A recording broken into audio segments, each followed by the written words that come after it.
Step by step and side by side, how to record a song using GarageBand and Pro Tools. Lesson 9, Mixing Part 2, Adding Effects to Instrumental Parts. In this lesson, you will learn how to add effects to the instrumental parts.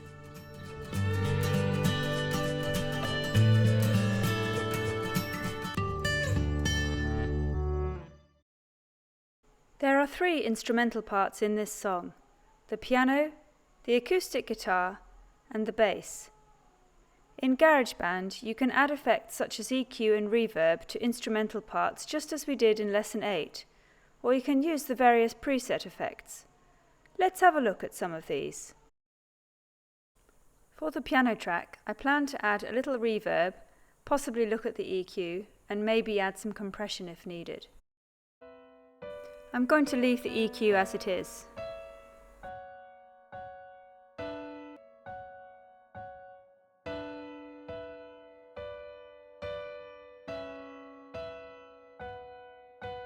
Now let's move on to the bass strings part. Use the loop button and drag the orange slider so that you can loop around the bass part repeatedly. This makes it easier when making changes to effects. Open up the Effects and EQ section by clicking on the Smart Controls button.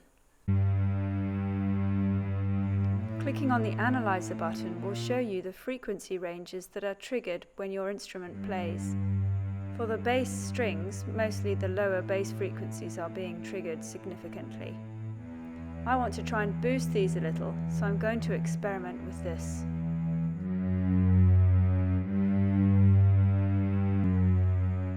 In the Controls section, I'm going to significantly increase the compression. As I've increased the bass frequencies now, by using the EQ, the track needs to be compressed more so it doesn't peak. Now let's explore what can be done with the acoustic guitar part. Move the orange bar so that you're circling round the acoustic guitar in the chorus. In the library, you have the option to use many of the preset guitar sounds that are already there. Some of these were visited in a previous lesson. In the Controls section, I'm going to increase the ambience and the reverb just a little. I'm going to also increase the low EQ just a little. Adding inserts in Pro Tools was covered in an earlier lesson. What you can see is the inserts that I have added for each of these instrumental tracks. Let's look at the piano first. I have added EQ, and if I click on the bypass button, you can see what it looked like before and what it looks like now. I've also added some reverb. Again, using the bypass button allows you to compare what it was like before to what it's like now. For the bass part, I have left it as it is with no EQ or anything else, as I think it's fine. For the acoustic guitar, I have added EQ and I have peaked it in the mid and upper frequencies. Again, use the bypass to hear what it sounded like before. You'll notice that any effects or EQ that I have added has been very, very subtle. You don't want to overdo it, otherwise things can become too overpowering. The software features explored in this lesson are exactly the same as those explored in Lesson 7. I think the major advantage with Pro Tools is the ability to use the bypass button.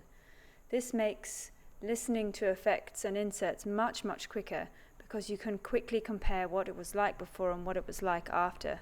This same process of comparison in GarageBand is nowhere near as easy. Because of the user-friendly labeling images that GarageBand uses, initially choosing effects can be an easier job in GarageBand than Pro Tools. Once you become more familiar with the names of inserts that you like, Pro Tools becomes a much easier piece of software to use. That is the end of Lesson 9. In the next lesson, you will learn how to balance track volumes and add automation.